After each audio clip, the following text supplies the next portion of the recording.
when I think about what I answered for the Beeson article, a few weeks ago versus now after COVID-19 is in full swing, things have really changed. I before was working on our mobile unit as the mobile unit counselor and advocate for sexual assault survivors.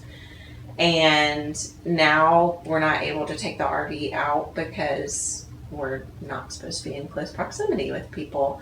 So I am now seeing clients via video and phone, the ones that want to and are comfortable with that.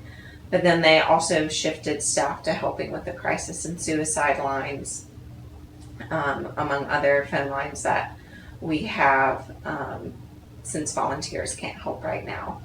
And so my job has really shifted. I'm not seeing any of my clients in person. I'm not able to go and do some of the teachings that we have on sexual assault. And even now, April is Sexual Assault Awareness Month, and that seems to have gotten completely overshadowed by coronavirus. And so a lot of the plans that we had have really shifted. It's been an opportunity to explore some new skills, and really to be there with people who are in crisis. So when people call the crisis line, they can be struggling with anything. It doesn't have to just be suicidal ideation. It can be relationship problems. It can be substance abuse issues. So it's really been an opportunity for me to, again, further the skills of empathizing and being with people who may be really struggling. And especially thinking now the typical ways that someone may deal with stress, being with people, going to worship, being able to go out and even do certain exercise things are really limited because people are supposed to be social distancing. And so we're seeing an uptick. I think we're seeing an uptick in calls, but it's allowing me to be present with someone who's in pain, to be the voice on the other end of the phone.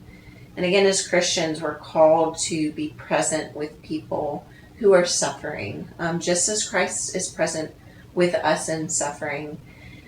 And as I'm doing this video, it's Holy Week, and this is a time where it's really emphasized of Christ who has gone before us, even in death, who ate with his disciples, was physically present with his disciples, washed their feet, but then also went where they couldn't go, onto the cross to suffer and die for our sins, and then descended into hell and to conquer sin and death for us. And so we as Christians are able to be present in suffering and know in our own suffering that Christ is there, that he is someone who empathizes with us because he's taken on flesh, but also is the one who's powerful enough to conquer sin and death for us so that we don't have to be isolated from him forever. So my work right now is a lot of listening. It's a lot of being present in pain and darkness. And that can be difficult. It can be difficult for anyone. But when it's for 8 hours at a time on a phone line, it can be really heavy stuff to know to get the honor to get a firsthand experience of the pain that a lot of people are going through right now. And then in my church work, as a deacon, I'm calling parishioners, checking in, trying to see what we as the church can do spiritually through prayer, through, again, listening, and then also if there are needs, how we may be able to meet them. And so I think if anything, this time is highlighting the need for physical presence. We are a society that really values technology. Sometimes that can be used to actually just isolate ourselves even more from people and from our own emotions, to kind of be a numbing tool. But now we're seeing it used as a way for connection, but even in that, recognizing the need that we have to be together, physically as well as emotionally.